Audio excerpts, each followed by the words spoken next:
Hora Cero.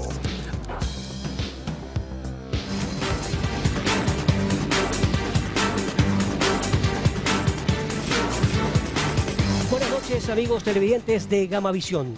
La hora cero se acerca. Faltan 24 días para el plebiscito del 5 de febrero. Y aquí en este canal creemos conveniente, oportuno y necesario que ustedes estén bien informados sobre las 8 preguntas del plebiscito. En este programa de 60 minutos vamos a analizar 2 preguntas. Tendremos 4 programas especiales cada jueves de 1 hora. Veamos quiénes son los invitados. Juan Pablo Albán, abogado guayaquileño, miembro del Comité de Desapariciones Forzadas de la Organización de las Naciones Unidas, magíster en Derecho Internacional de los Derechos Humanos de la Universidad de Notre Dame de Indiana, doctor en Jurisprudencia por la Pontificia Universidad Católica del Ecuador. Arturo Moscoso Moreno, director de la Escuela de Relaciones Internacionales en la Universidad Internacional del Ecuador, PhD en Estado de Derecho y Gobernanza Global por la Universidad de Salamanca, España, magíster en Ciencias Políticas por la Facultad Latinoamericana de Ciencias Sociales Flaxo. Esteban Ron Castro, decano de la Facultad de Ciencias Sociales y Jurídicas de la Universidad CET, magíster en Democracia y Buen Gobierno en la Universidad de Salamanca, doctorado en la Universidad de Salamanca. Roberto Calderón, abogado litigante en materia penal, ex juez del Segundo Tribunal de Garantías Penales de Pichincha, consultor jurídico de la Asociación de la Industria Hidrocarburífera del Ecuador. Bien, con esta introducción le agradecemos a los 4 invitados por estar presentes aquí en el set principal de Gamavisión, y también me gustaría que enfoquemos al público, a quienes le agradecemos. El público que además están ubicados para mantener el distanciamiento. Todos van a poder intervenir en un momento dado del programa. La dinámica es que todos podamos tener una pregunta y repregunta en el contexto del tiempo. Recordemos que la extradición, la Constitución la prohíbe. En ese sentido, sin importar el delito que hayan cometido, esto incluye aquellos relacionados con el crimen organizado, transaccional, como el narcotráfico, el tráfico de armas, trata de personas y tráfico de migrantes.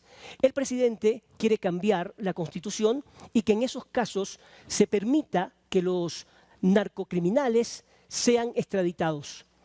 Ecuador se ha transformado en un país donde se encuentra gran parte de la cadena logística necesaria para traficar drogas, es evidente. El objetivo es que puedan ser juzgados en otros países donde hayan cometido delitos con penas más duras e ineludibles. Para eso vamos a analizar la primera pregunta y efectivamente vamos a hablar con todos a la vez, indistintamente, para no hacer las preguntas uno por uno. Gracias por estar aquí. ¿Qué opina acerca de la primera pregunta, Juan Pablo Albán? Bueno, creo que es trascendental garantizar mecanismos de cooperación internacional para combatir la amenaza de la delincuencia organizada. Si bien en el Ecuador ha habido una tradición desde la Constitución de 1946 de incluir una prohibición explícita de la extradición de nacionales, está claro que el tipo de actuaciones de la delincuencia organizada transnacional exige el facilitar los procesos de entrega y juzgamiento. Ya hay normas del derecho internacional, no en el ámbito de la delincuencia organizada, pero en el ámbito, por ejemplo, de los derechos humanos, que establecen obligaciones para los estados de juzgar o alternativamente entregar. Es decir, si el estado no es capaz de juzgar, debe entregarlo a otro país que pueda juzgar. Y ya existen. En el ámbito de los derechos humanos hay varios tratados internacionales que contienen esa cláusula que se llama cláusula de entrega o juzgamiento o cláusula dedere aut judicare. Y no me parece descabellado que para enfrentar la amenaza de la delincuencia organizada también se contemple esta posibilidad. Sí habrá que tomar en cuenta, más allá de la respuesta de la población a esta pregunta de la consulta popular, que hay vigentes una serie de tratados bilaterales y al menos 4 tratados multilaterales que regulan la institución de la extradición y que no contemplan esta extradición de nacionales. pero finalmente pues, habrá que tomar los pasos para ir armonizando el resto de la normativa que rige en esta materia. Muy bien, entendamos bien la primera pregunta. Tenemos un reportaje amplio sobre este tema. Veamos. En ningún caso se concederá la extradición de una ecuatoriana o ecuatoriano, sino que su juzgamiento se sujetará a las leyes del Ecuador. Es lo que afirma la Constitución ecuatoriana en el artículo 79. Por ello, la primera pregunta del referéndum 2023 textualmente plantea lo siguiente. ¿Está usted de acuerdo con permitir la extradición de ecuatorianos que hayan cometido delitos relacionados con el crimen organizado transnacional a través de procesos que respeten los derechos y garantías, enmendando la Constitución de acuerdo con el anexo 1? Según el anexo, estas extradiciones se tratarán conforme a lo previsto en los tratados internacionales ratificados por Ecuador. Y es que este mecanismo, según Karen Sichel, asesora jurídica de la presidencia, permitirá desmantelar organizaciones criminales. Si los criminales pueden cooperar entre sí, entre países, para delinquir y para ejercer violencia, los estados estamos obligados, es nuestra obligación humana, cooperar entre nosotros para que no haya impunidad, para luchar contra la impunidad. Hasta el momento, Argentina, Colombia, Estados Unidos, México, República Dominicana, Reino Unido y Uruguay ya han concedido la extradición de sus nacionales. ¿Pero cuáles serían las excepciones de ganar el sí? El anexo menciona que se exceptuará a perseguidos o sancionados por razón de su sexo, raza, religión, nacionalidad, origen étnico, ideología u opiniones políticas. Además, si se cree que la persona extraditada estaría en peligro de ser sometida a tortura, tratos crueles, inhumanos o degradantes. Si la extradición, este procedimiento jurídico penal administrativo mediante el cual un Estado entrega a otro a una persona acusada o condenada, llegara a aplicarse tras el triunfo del sí en las elecciones, la Asamblea tendrá un plazo de 365 días para aprobar la ley reformatoria a la ley de extradición que regula la presente enmienda constitucional. Brigitte Manchaeno, Hora Cero. Bien, doctor Moscoso, ¿qué cambiaría en el hipotético caso que sea aprobado esta pregunta? Me refiero a la parte política, porque lamentablemente en este país no solamente estamos hablando de temas jurídicos, sino también políticos. Bueno, buenas noches, José. Gracias por la invitación. Un gusto estar aquí con estos lujos de panelistas y un saludo al público también y a quien nos mira. Creo que políticamente es importante porque, más allá de lo que ha dicho Juan Pablo, con lo que estoy de acuerdo, estos delitos transnacionales de los que se habla son delitos que tienen mucha influencia en el ámbito político. Estamos justamente hablando hoy en día de una campaña electoral en donde ha habido algunas denuncias sobre influencia del narcotráfico en las campañas electorales. Entonces, creo yo que una herramienta más, entendamos a la extradición como una herramienta más, no es la panacea para lograr un país más seguro, ni mucho menos, pero es una herramienta importante para ir en ese objetivo.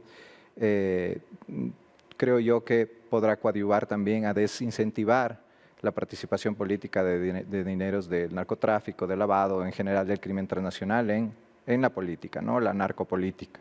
Haciendo una revisión, un análisis y una investigación para hacer este programa, hay mucha gente que está de acuerdo y otros que no están de acuerdo con la extradición porque dicen que no cambiaría en nada, que pasaría algo similar a lo ocurrido en Colombia, que si bien en los años 80, finales de los 90, que el narcotráfico entre el cártel de Medellín y el cártel de Cali se dividieron el país y causaron el caos total, después de la extradición tampoco es que cambió ese panorama al punto de eliminar el narcotráfico.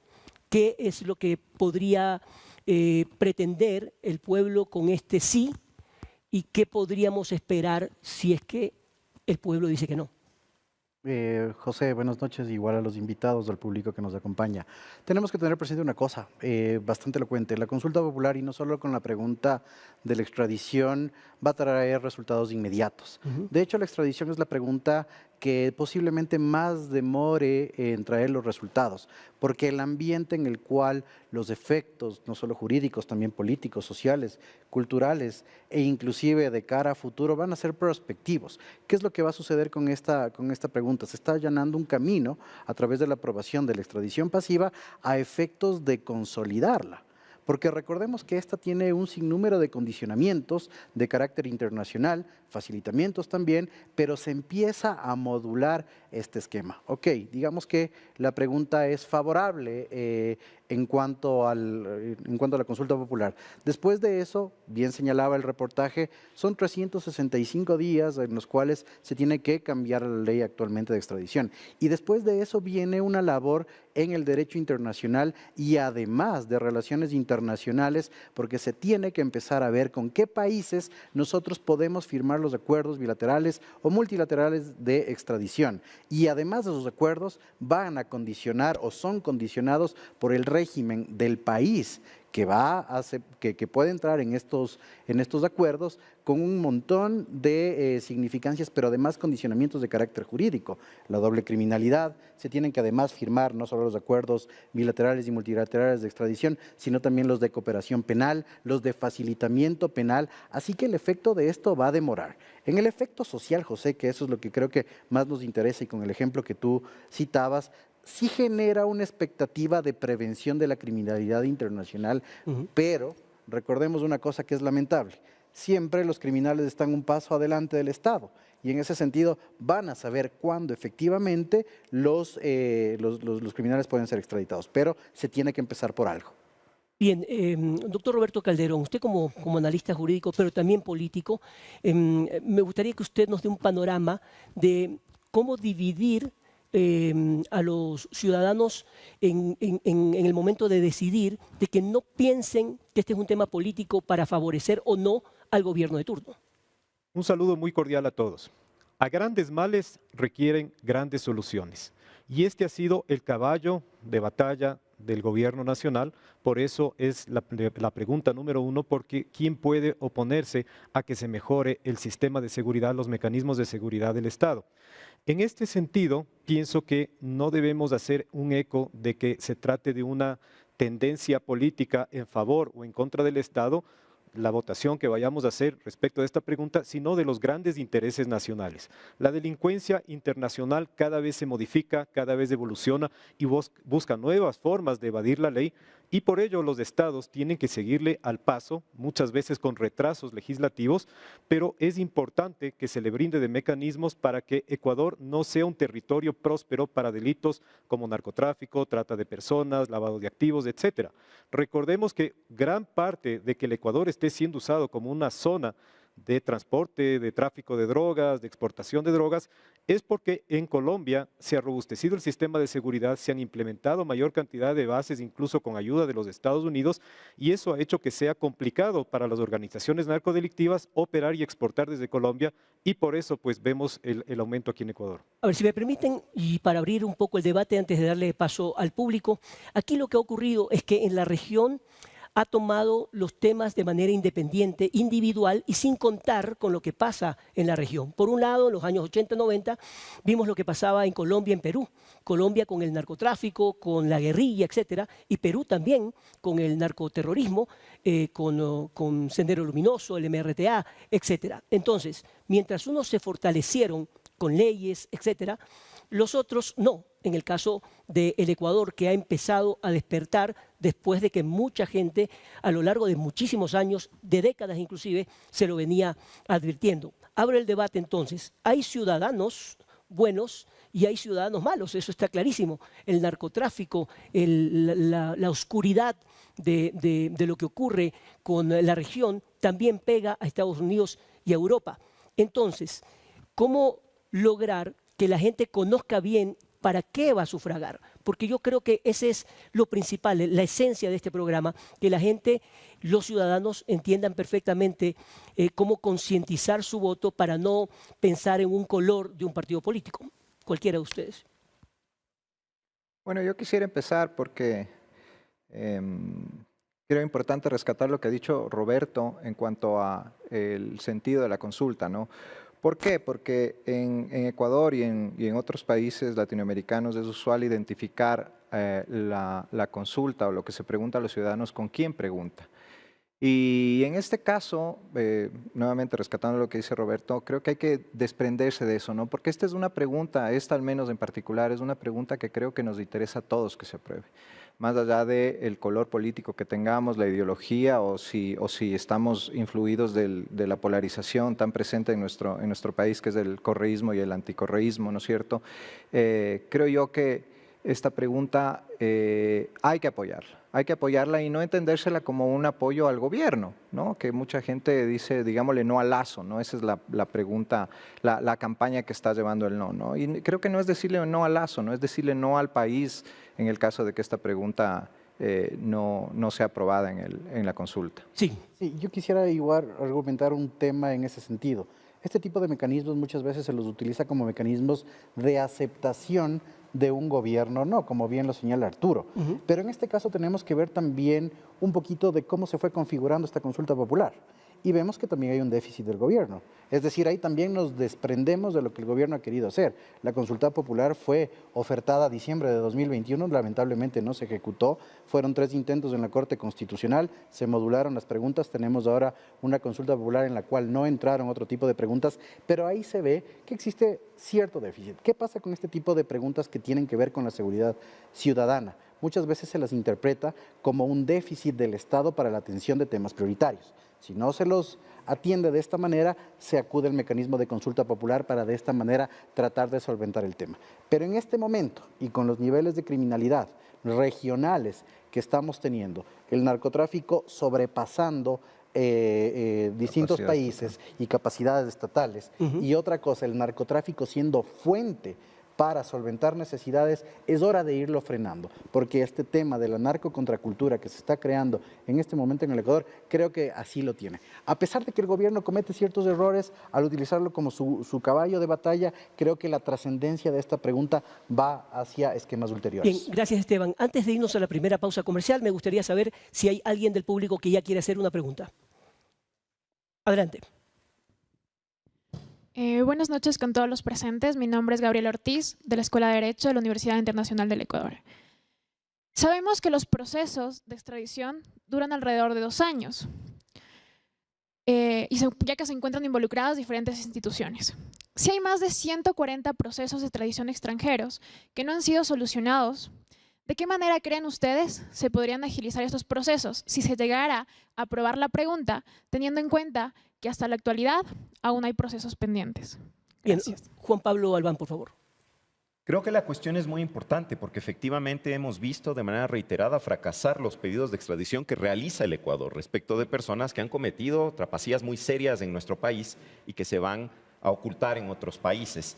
Obviamente, la norma en sí no es buena ni mala. El que se pueda modificar la Constitución y contemplar la posibilidad de la extradición de los ecuatorianos no tendrá ningún efecto si es que no hay una vocación desde los otros poderes del Estado de viabilizar estos acuerdos. Creo que en ese sentido es importante evitar los criterios de selectividad. Creo que es importante también generar una cultura a nivel del Poder Judicial de manejar mejor estos procesos. Muchas veces los procesos de extradición se caen por una mala traducción o por una mala reflexión sobre la doble criminalidad del delito, etcétera, etcétera. O porque ha sido a propósito. Correcto, parecería deliberado, de hecho, en muchos casos. Entonces, para que esto tenga una vigencia real y para que el Ecuador efectivamente cumpla con su obligación de cooperar con otros países en el combate a la delincuencia organizada, el compromiso no es solo del ciudadano de dar un voto afirmativo en las urnas, es sobre todo de los poderes públicos de viabilizar la implementación de esta nueva norma. Perfecto, gracias, doctor Albán. ¿Otra pregunta, por favor? Ok, buenas noches. Soy Diego Flores, estudiante de la Escuela de Derecho de la Universidad Internacional del Ecuador.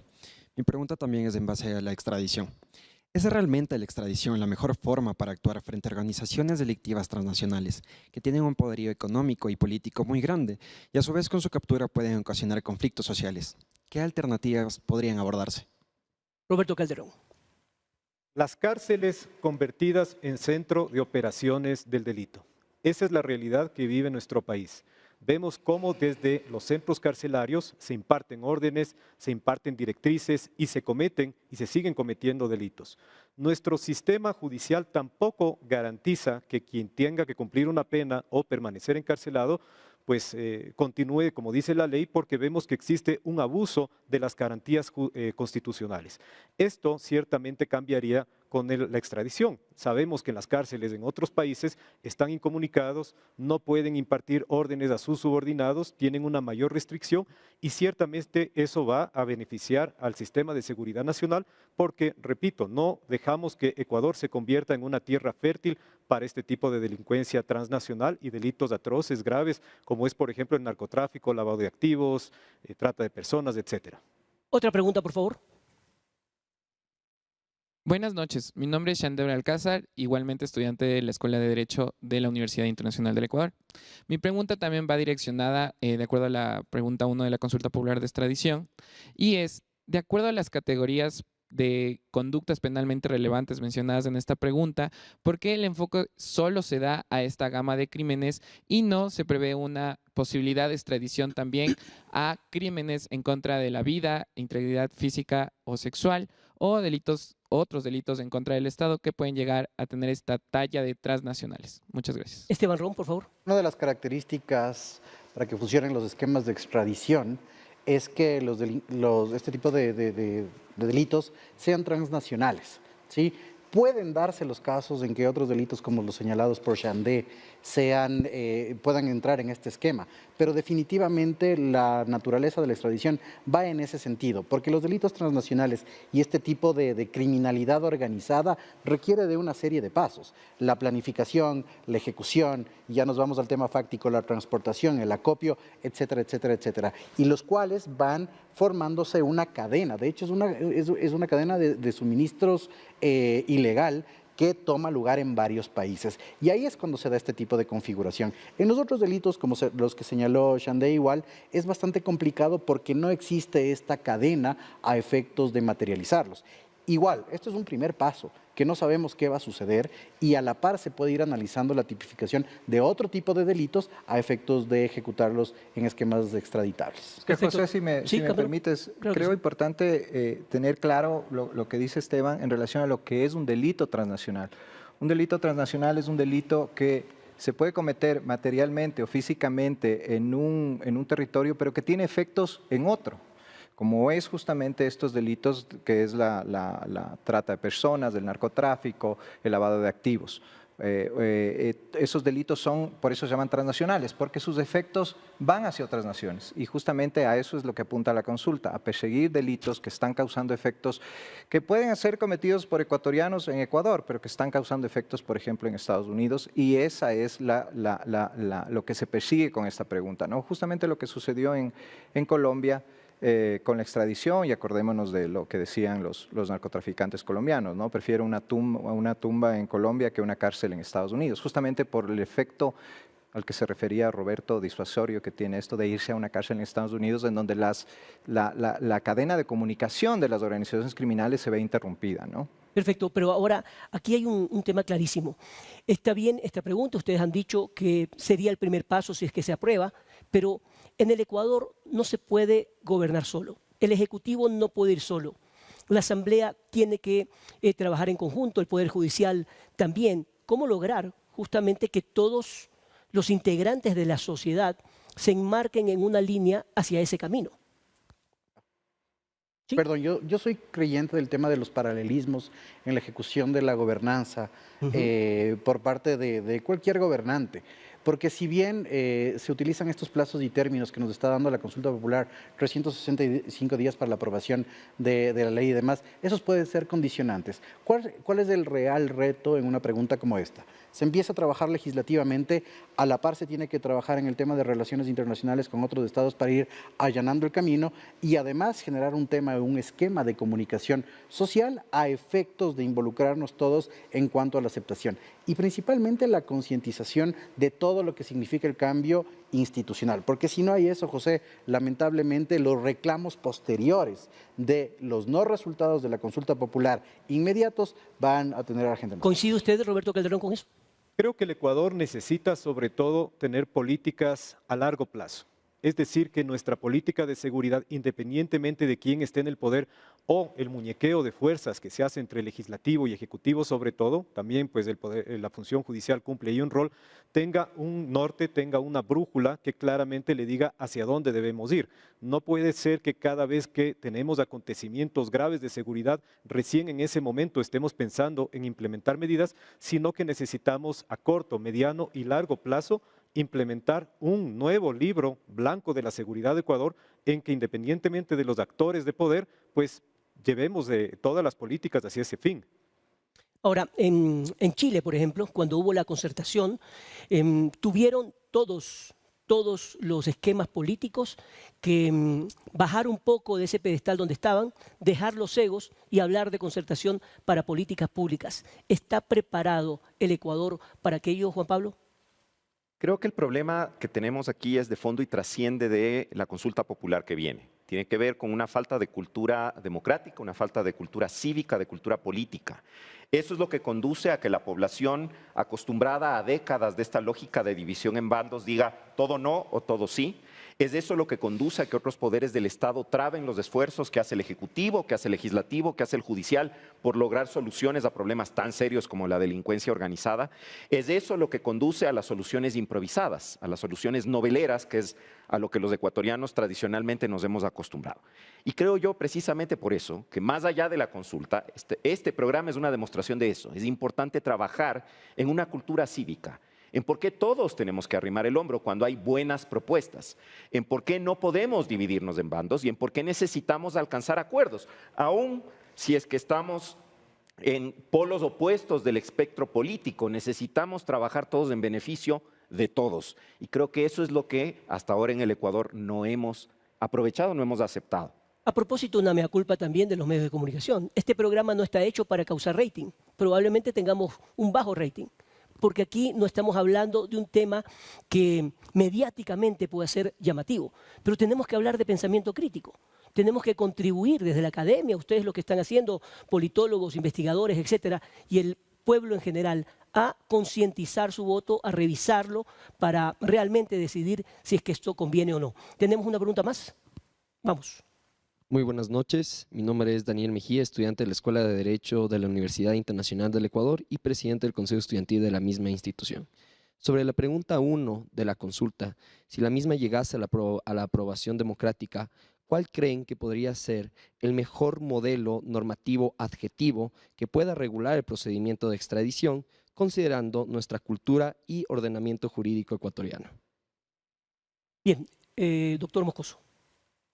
Bueno, yo creo que esa pregunta más bien la debería responder Juan Pablo, que creo que es el experto en... Vamos. Me parece que es importante mirar a las experiencias comparadas y cómo son más eficientes los modelos de extradición. En ciertos países se utiliza una lógica dual de análisis judicial con posterior disposición desde el Poder Ejecutivo para efectos de la entrega. En otros, el Ejecutivo no tiene ninguna forma de cuestionar las decisiones que toma el Judicial. Seguramente un análisis más objetivo, más imparcial, lo podría hacer la autoridad judicial. En el caso del Ecuador, lamentablemente, la función judicial nos ha dado muestras de sobra, de parcialización, de permear procesos corruptos para evitar el cumplimiento de ciertos fines de nuestro ordenamiento jurídico. Así que seguramente la modalidad del control dual, el control cruzado, es decir, la discusión judicial, luego con una disposición del Ejecutivo sería la más eficiente. Pudiéramos, por ejemplo, mirar a la forma en que lo maneja el Estado peruano. Yo quisiera complementar ahí, perdón, y es súper importante el tema de lo que cita Juan Pablo, utilizar los ejemplos comparados exitosos. Y no solo el caso peruano, y es una de las cosas que se estudia internacionalmente, es el caso mexicano, que efectivamente por su configuración estatal le resultaba bastante difícil empezar con el tema de la extradición. Pero si en una configuración tan compleja como esa se logró unificar los procedimientos, como preguntaba Daniel, en el ámbito adjetivo, sí lo vamos a poder consolidar. Obviamente se requiere de una reforma luego ulterior al esquema procesal ecuatoriano para hacer un proceso expedito y que realmente cumpla estos estándares. Creo que por ahí puede ir. Roberto Calderón. Considero que tenemos una especie de atolladero en cuanto a tiempos porque la extradición es un proceso que se lo sigue en sede de Corte Nacional Es decir, tenemos una sentencia de primera instancia en la Corte Nacional y posteriormente una apelación también en la Corte Nacional. Considero que una de las formas que se puede agilitar los tiempos es incrementar el número de jueces en Corte Provincial y que la primera instancia de juzgamiento se lo haga, como ocurre en Argentina, en la Corte Provincial, para que la apelación pase a la Corte Nacional. De esa manera, un poco le ayudamos a la Corte Nacional a no estar trabada con tantos procesos de extradición que se podrían eventualmente dar y agilitamos de esa forma los tiempos. Bien, estamos concluyendo el análisis de la primera pregunta. Doctor Moscoso, una última breve. ¿Los jueces sin rostro darían resultado aquí? ¿Perdón? Los jueces sin rostro. Algo de lo que pasó en Colombia, por ejemplo. Bueno, esa es una pregunta interesante, ¿no? Porque si bien sería un tema en que haya más seguridad en cuanto a quien está juzgando, ¿no? A quien sentencia o quien debe resolver sobre casos importantes de narcotráfico que puede verse sometido a presiones, amenazas, etcétera. Aparentemente se vería útil que hubiera jueces así, pero por el otro lado, creo que se viola el debido proceso al no saber quién le está juzgando a uno, ¿no? Creo que hay un tema que coligen, ¿no? o que chocan estos dos intereses, ¿no? Perfecto, estamos concluyendo los primeros 30 minutos. Hemos analizado la primera pregunta tratando de ser lo más detallistas posibles. Volvemos después de la pausa comercial para analizar la segunda consulta.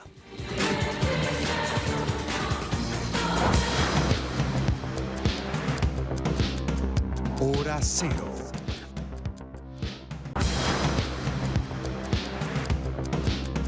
Hora cero.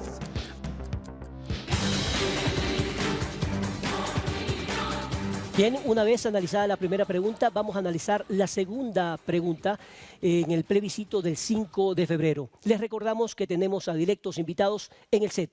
Ellos son Juan Pablo Albán, profesor de Derecho, Arturo Moscoso Moreno, abogado y politólogo, Esteban Ron Castro, director de la Escuela de Derecho, Roberto Calderón, analista jurídico y político, y también contamos con público ciudadanos que también están haciendo consultas a los invitados. Tenemos un video para conocer en qué consiste la segunda pregunta. Según el artículo 181 de la Constitución de la República del Ecuador, el Consejo de la Judicatura tiene 5 funciones, entre las que selecciona, promueve, sanciona y evalúa a sus fiscales.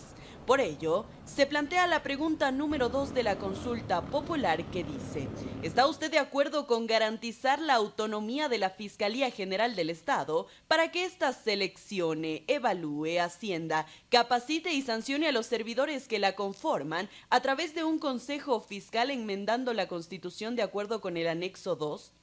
Según el anexo de esta pregunta, el Consejo de la Judicatura estaría reteniendo las facultades de seleccionar, evaluar, ascender, capacitar y sancionar a todos los fiscales y personal administrativo que conforman la Fiscalía General del Estado. Además, habría un déficit de fiscales, lo que está asociado a la lentitud de los procesos penales que afectan al derecho a la tutela judicial efectiva de los ecuatorianos, según afirman.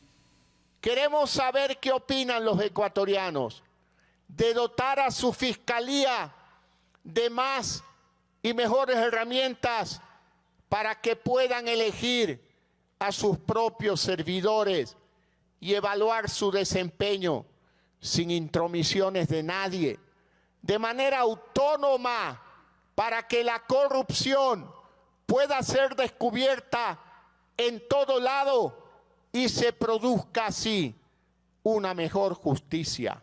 De ganar el sí en esta pregunta, no solo que se enmendará el artículo 181 de la Constitución ecuatoriana, sino que se agregará un artículo en el que esperan crear un consejo fiscal, que será un órgano administrativo, técnico y auxiliar de la Fiscalía General del Estado, que estará conformado por 7 miembros, que tendrán que designarse hasta 30 días después de la aprobación de esta pregunta.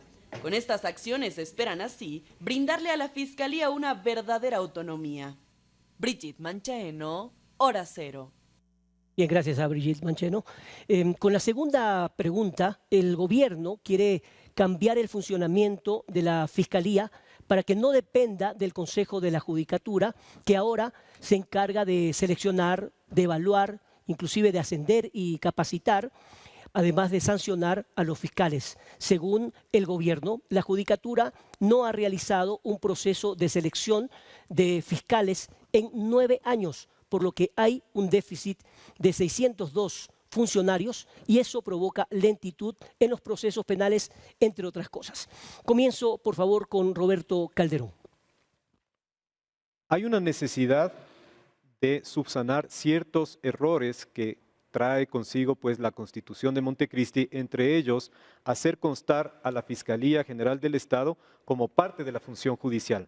Recordemos que la Fiscalía en los casos de delitos de acción pública es una parte procesal, es decir que son los órganos de la función judicial, los jueces, quienes de manera imparcial, de manera pues objetiva, deben determinar quién tiene la razón, si la parte acusadora, que es la Fiscalía, o la defensa. En este caso tenemos una mezcla en que la Fiscalía pertenece a la función judicial. Y esta consulta, lo que trata, esta pregunta de la consulta, lo que trata es de darle un poco más de autonomía, tratando de subsanar esa falla constitucional de origen, para que sea la misma Fiscalía quien lleve a cabo los procesos de selección y sanción de los fiscales. Hay que hacer conocer al público que una de las obligaciones que tiene la emisión de una sentencia en materia penal es que se califique la adecuada o inadecuada actuación del fiscal. Por ello, quien debe sancionar de existir una inadecuada actuación del fiscal debe ser personal de la misma Fiscalía, pero ciertamente esto está causando un poco de sinsabor a la Fiscal General del Estado, porque no va a ser la Fiscal General o los organismos administrativos actuales quienes vayan a determinar las sanciones, sino que se crea una especie de Consejo de Fiscales y un órgano administrativo de la Fiscalía, restándole un poco de esta manera pues de decisión a la Fiscal General del Estado. Esteban Rom, ¿se entiende bien la pregunta? Es decir, ya vamos a hablar con el público, pero los ciudadanos tienen que concientizar lo que hemos dicho. La pregunta, ¿está clara? ¿No hay demasiados tecnicismos? Es una pregunta eminentemente técnica y en ese sentido tenemos que comprender una cosa. Las consultas populares tienen 2 tipos de preguntas y este tipo de preguntas refrendatorias siempre van a ser técnicas porque todo el meollo de la situación está en los anexos y en los considerandos. Por eso es tan complicado hacer este tipo de procesos de consulta y de sociabilizarlos. Entonces, ¿qué es lo que se tiene que hacer? Aquí ya no nos vamos al tema de cuál va a ser el fondo de la pregunta, sino al tema de cómo tiene que ser sociabilizada a efectos de entenderla.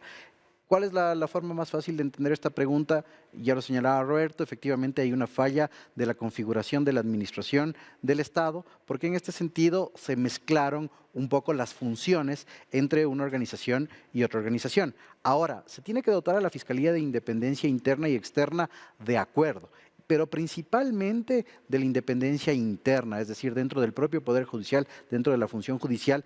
Igual voy a hacer otra vez alusión a las palabras de Roberto, e inclusive que la máxima autoridad no concentre este poder decisional a efectos de realizar una especie de pirámide en la configuración de la administración de la misma, porque puede politizarse. El ejemplo está en la propia función judicial, es decir, el Consejo Nacional de la Judicatura lamentablemente no llegó a estándares de independencia interna y externa. Eso es lo que se busca con esta, pero aquí estamos tratando de desentrañar la significación de este tipo de preguntas a efectos de que se tenga una comprensión generalizada. Arturo Moscoso, ¿y esta pregunta garantiza ese cambio? Es decir, con la votación del sí, ¿esto podría cambiar?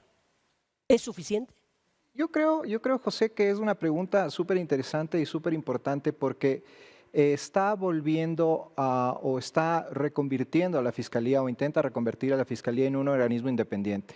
Desde la doctrina constitucional, la Fiscalía General del Estado, la Procuraduría, la Contraloría, son organismos constitucionales autónomos. ¿Qué quiere decir esto? Que son organismos que funcionan independientemente de cualquiera de los otros poderes del Estado. Así debería ser. Así debería ser y así es constitucionalmente. Nosotros con nuestra Constitución tan mal hecha de 2008, en donde además nos inventamos 2 poderes adicionales, aparte de los 3 clásicos, ¿no es cierto?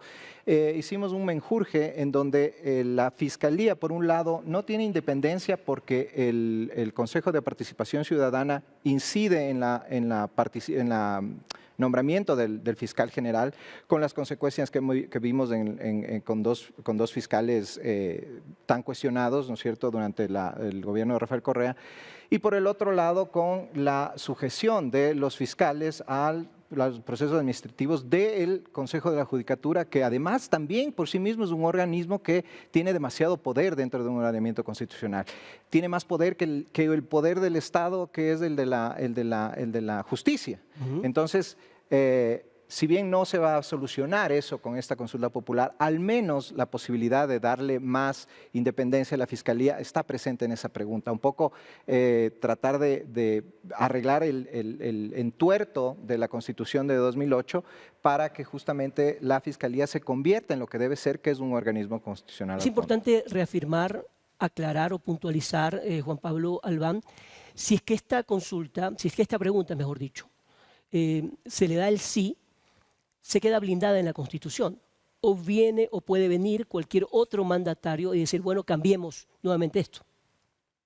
Bueno, una vez que el pueblo se haya pronunciado, y si se pronuncia afirmativamente, la Constitución se va a modificar y se va a hacer alusión a este carácter autónomo de la Fiscalía en lo administrativo funcional. ¿Y por qué hago esta precisión? Porque hoy por hoy el texto constitucional ya dice que la Fiscalía es un órgano autónomo de la función judicial. Pero que no se cumple, ¿no? Bueno, justamente creo que el problema es que históricamente hemos pensado que la forma de cambiar las cosas es cambiar las normas. Y lo que hay que cambiar es la actitud. Yo sí creo que la Fiscalía debe tener una autonomía administrativa funcional y de primera mano conocí las distintas trabas que significa que esté sometida administrativa y funcionalmente al Consejo de la Judicatura, porque yo fui parte del Consejo de la Judicatura transitorio tras el referéndum del año 2018.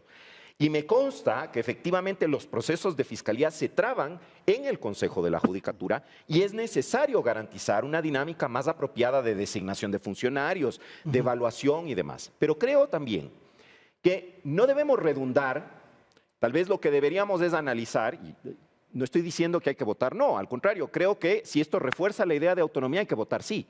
Pero creo que sí deberíamos aprovechar las normas que ya tenemos en lugar de tratar de cambiar las normas sin cambiar las actitudes. Y lo digo porque finalmente lo que queremos, parecería, es una autonomía que permita a la Fiscalía funcionar de mejor manera, pero existe un riesgo. Ese riesgo, para mí, es que sea entendida esa autonomía como una autarquía, es decir, como ya una absoluta libertad y no sujeción a ningún tipo de control de ninguna naturaleza. Y esto es muy peligroso. Podemos ver el ejemplo de México con la transformación de la Procuraduría General de la República en una fiscalía como ente autónomo, en realidad autárquico, y todas las consecuencias nefastas que en términos de promoción de la impunidad eso ha tenido en el caso mexicano. Entonces, creo que hay que ser cautos y creo que no debemos pensar que el problema es simplemente la norma y que hay que cambiar la norma, hay que cambiar la actitud. Arturo Moscoso, ¿qué opina usted de esto? Sí, estoy de acuerdo. Evidentemente, ninguna norma, nosotros podemos tener las normas más perfectas del mundo, que si no hay, de lo que hablaba Juan Pablo, una cultura política, cívica, una cultura apegada a ciertos valores mínimos de respeto a la norma, de respeto a la ley, pues cualquier norma que pongamos, por más perfecta que sea, no va a funcionar, ¿no? Importante también destacar que creo yo que esta pregunta va de la mano con la pregunta 5, que es la de la eliminación de las atribuciones del Consejo de Participación en la nominación de estas autoridades, porque eso también va a incidir en que la Fiscalía no va a depender del Consejo de Participación, o al menos la nominación de la fiscal o del fiscal que esté a cargo de la Fiscalía, lo que también le va a dotar más de más independencia, ¿no? Perfecto. ¿Preguntas del público, por favor? Adelante. Buenas noches con todos, mi nombre es David Lima, soy estudiante de la Escuela de Derecho de la Universidad Internacional del Ecuador. En base a la segunda pregunta planteada dentro de la consulta popular, mi pregunta es, ¿hasta qué punto esta autonomía en la Fiscalía le permitiría ser un organismo que se autorregule y autosancione sin la intervención de los demás poderes del Estado? Muchas gracias. Esteban Roux. Justamente es el problema que está abordado por Juan Pablo. Cuando la independencia o realmente cuando la autonomía se torna en autarquía o en resultados de carácter o en actuaciones, perdón, y resultados sin motivación, lamentablemente sí podemos caer en un modelo nefasto de una fiscalía perseguidora. ¿Cuál sería y cuál es la única configuración estatal que se tiene a efectos de controlar este tema? El control, que lamentablemente es político, porque recordemos que el fiscal, el único control que tiene independiente a la propia función es el control político, porque lamentablemente así está. Ahora, ¿qué se requiere dentro y cómo al menos se garantiza esto? Con el Consejo de Fiscales. Este consejo que va a funcionar al interior de la propia Fiscalía y la configuración conforme se lo está dando en los anexos, sí va a tener cierto poder de decisión, independencia y trascendencia para controlar paralelamente a la Fiscalía. ¿Tendrá independencia? Sí. Está dentro de la Fiscalía, su configuración es independiente, pero caemos en el mismo riesgo, José. Y ese riesgo es que suceda lo mismo que el Consejo Nacional de la Judicatura.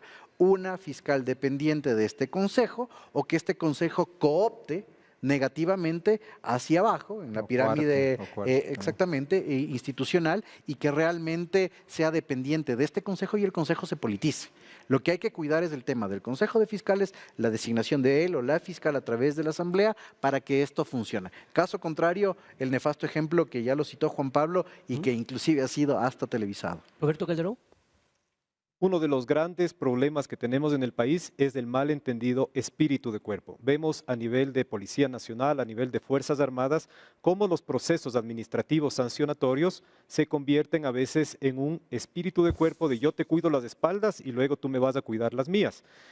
Esto está destruyendo la institucionalidad a nivel nacional. Es necesario que quienes lleguen, en caso de ser aprobada esta pregunta, a este Consejo de Fiscales, piensen que deben trabajar por mejorar la institucionalidad y no que sirva de un malentendido espíritu de cuerpo. Otra pregunta, por favor. Muy buenas noches con todos. Mi nombre es Emily Jacome, estudiante de la Escuela de Derecho de la Universidad Internacional del Ecuador. Mi pregunta es, en base a la propuesta de crear un Consejo Fiscal para garantizar la autonomía de la Fiscalía General del Estado, ¿considera que esta sería la medida más oportuna e inmediata para solventar las problemáticas de seguridad y déficit fiscal persistente desde 2017 en el país? Y a su vez, frente a esta intención de dotar de autonomía a la Fiscalía, ¿ante qué autoridad se podría apelar o cuestionar las decisiones tomadas por la misma institución? Juan Pablo. Yo creo que de nada servirá el garantizar la autonomía a través de una reiteración de esta autonomía en el texto constitucional o a través de la creación de un Consejo de Fiscales, si es que no se toma otras medidas como la asignación suficiente de recursos, por ejemplo. Buena parte del problema respecto de la falta de personal para la atención del volumen tan significativo de noticias del delito que debe investigar la Fiscalía tiene que ver con la asignación insuficiente de recursos financieros por parte del Poder Ejecutivo a la labor que debe cumplir el ámbito judicial en general y ahora tendríamos que hablar en específico de la Fiscalía. Entonces, ese tipo de medida también tiene que tomarse, medidas de formación continua, de capacitación permanente, de sensibilización frente a ciertos fenómenos delictivos, tienen que tomarse también. Es decir, no es la panacea a los problemas que hoy enfrenta la Fiscalía y a los grados de impunidad que vive el país y a los niveles de inseguridad que tenemos, el darle autonomía constitucionalmente a la Fiscalía. Hay que tomar otras medidas en paralelo. Arturo Moscoso. De acuerdo. Ninguna de las preguntas, creo yo, de la consulta popular por sí sola va a hacer un mejor país. Evidentemente van a coadyuvar a que eso suceda, pero tienen que ir acompañadas de otras medidas. En este caso en particular, dotarle de la independencia que requiere la Fiscalía como organismo constitucional autónomo es importante. Y creo que la consulta aborda ese tema bastante bien. Pero no se puede quedar ahí, como tampoco se puede quedar ahí la pregunta de extradición, como no se puede quedar ahí ninguna de las otras preguntas. Necesitan ir acompañadas no solo de las reformas que está planteando los anexos, sino también de otras políticas públicas que incidan en la mejora de los servicios que puede prestar, en este caso, la Fiscalía. Ahora, Esteban Ron, y esto en realidad para todos, pero yo digo, si ustedes están analizando esta segunda pregunta, no cabe que la academia, por ejemplo, sea una especie de veeduría permanente para que puedan evaluar esos trabajos, de tal forma que si es aprobada la pregunta número 2, se continúe el seguimiento para que se cumpla de acuerdo a lo que el propio pueblo ha decidido. El principal déficit que tiene la administración pública, José, en el país, y en especial la profesión del derecho, es la falta de evaluación. Si bien existen mecanismos de evaluación por parte del Consejo de la Judicatura, estos no son suficientes y tenemos un déficit no solo de fiscales, sino también de las actuaciones fiscales. Y tenemos un déficit también en el libre ejercicio profesional de nuestros colegas. Tenemos un déficit también en la atención y en la forma de fallar de jueces y tribunales. Entonces, el proceso evaluatorio es el complicado. Ahora, la academia y su rol dentro de este tipo de especificaciones, no quiero sonar fatalista, pero sí tenemos una camisa de fuerza. ¿Por qué? Porque lamentablemente la cooptación política no deja que nosotros podamos ingerir de manera directa. Lo podemos hacer a través de este tipo de espacios. Otra cosa grave también. Otra cosa grave. Entonces, pero lo podemos hacer a través de este tipo de espacios, lo podemos hacer a través de un tipo de foros, a través de análisis legislativos, con nuestra participación, que aquí nos conocemos inclusive fuera de nuestras casas de estudio, pero porque estamos en la discusión diaria de este tipo de temas, pero tenemos esa imposibilidad. Ahora, hay que resaltar una cosa, en la forma de designación del fiscal, sí hay dentro de las comisiones que va a formar la Asamblea Nacional una participación directa y obligatoria de la academia. Yo creo que ese va a ser uno de los puntos críticos y puntos favorables para que como academia podamos actuar dentro de la misma, porque supuestamente estas comisiones independientes traerán un espectro de factibilidad y de transparencia y la academia tiene que estar ahí. Entonces vamos a empezar por eso, pero a futuro sí tenemos que dar como que ese rompimiento, ser críticos pero propositivos, pero ser escuchados y romper el escudo ese político, fáctico que tenemos en el país es bastante complejo. Recuerdo como anécdota de contexto que Colombia, cuando estaba analizando la posibilidad del proceso de paz, que luego se firmó justamente entre el gobierno y las FARC, hubo un plebiscito. Y ese plebiscito realmente fue impresionante, porque no solamente la academia, medios de comunicación, la sociedad civil solos se organizaron para hacer foros independientes y analizar en contexto esta situación. Después de todo, después de casi 5 décadas, hubo ese plebiscito que finalmente dijo no, pese a que se firmó la firma de paz con las FARC. Vamos a la última o la penúltima pregunta, perdón. Sí. Buenas noches con todos, mi nombre es Daniel Vallejo, soy estudiante de la Escuela de Derecho de la Universidad Internacional del Ecuador. Mi pregunta va sobre la transparencia. En el caso de que ganase el sí en esta pregunta, ¿cómo se garantizaría la transparencia en los procesos que dé esta Fiscalía Autónoma? ¿Es suficiente la existencia de este Consejo Fiscal o se requeriría del apoyo de otras instituciones o de otras facultades para que se pueda dar una verdadera transparencia y control por parte de ciudadanía a las decisiones de la Fiscalía? Bueno, de eso se ha tratado el programa entero, ¿no? Roberto, por favor, Roberto Calderón. Considero que nuestras universidades son la mayor reserva moral que tiene el país.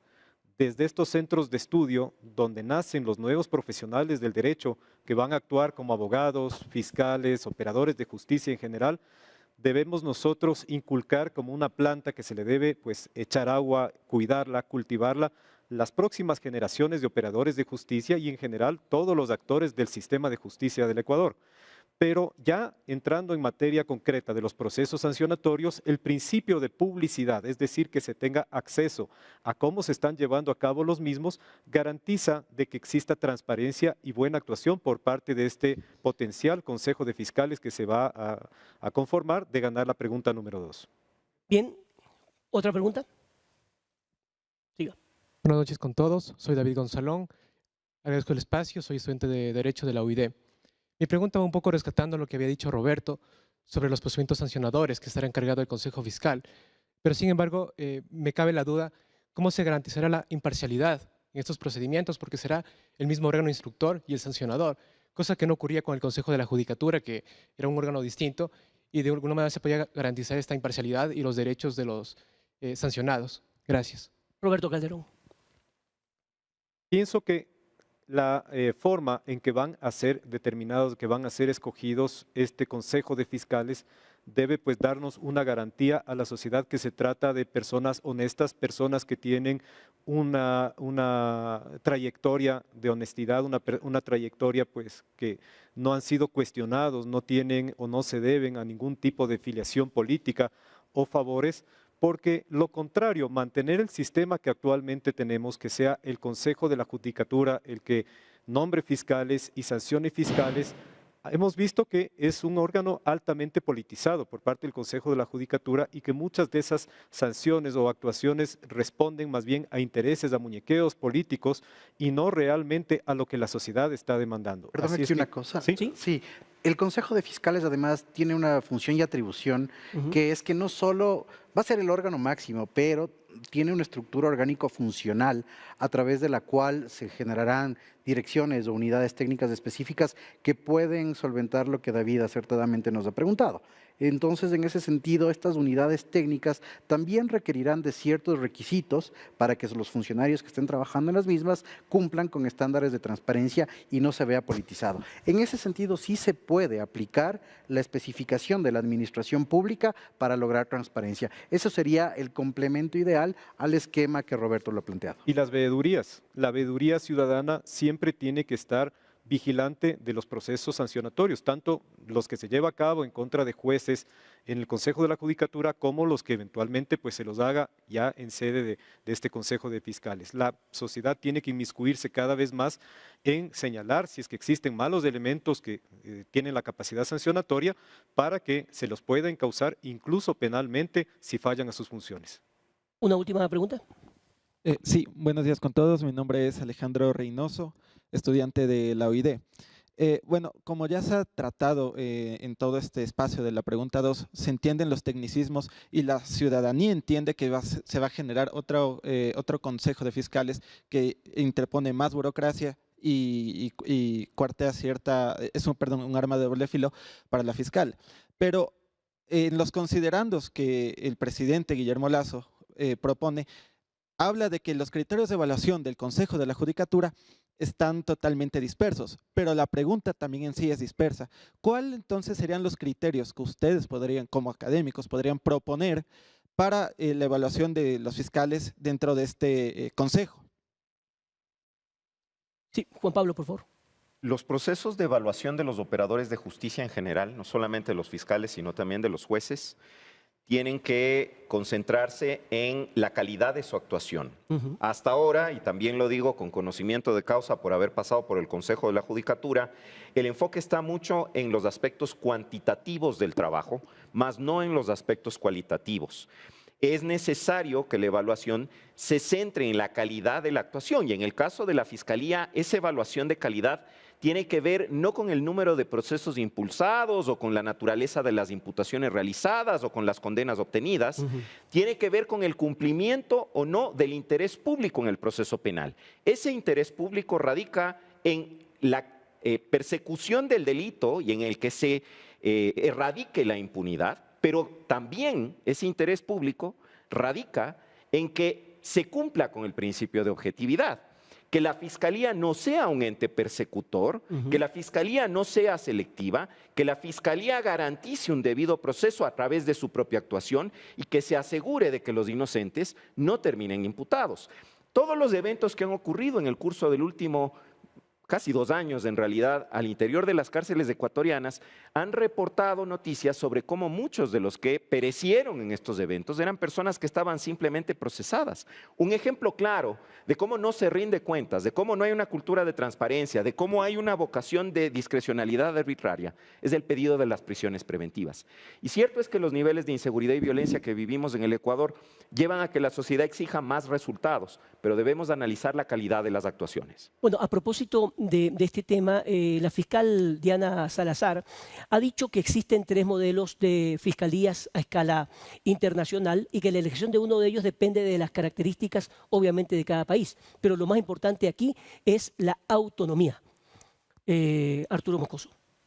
Sí, de la autonomía hemos hablado, creo que es importantísimo. Quiero retomar lo que ha dicho Juan Pablo acerca de la calidad de los fallos.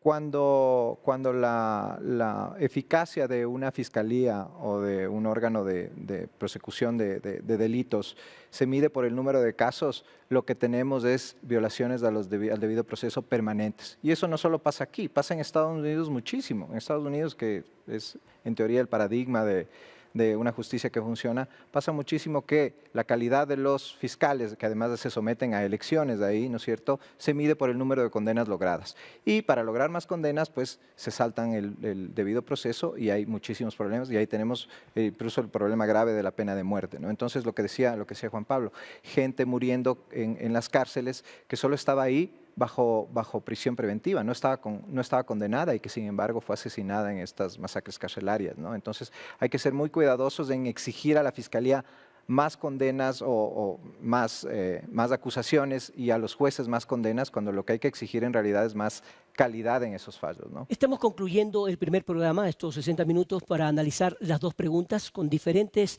consultas, tanto del público como quien conduce este programa. Les agradecemos mucho su presencia a los 4 invitados. Decirles que ningún sistema es perfecto en el mundo y se ha demostrado, todo es perfectible, pero tiene que haber obviamente la intención de hacerlo. Y estamos contribuyendo con eso aquí en este programa, al menos para que la gente, los ciudadanos, tengan el conocimiento respectivo de cada una de las preguntas. Muchas gracias y hasta el próximo día jueves.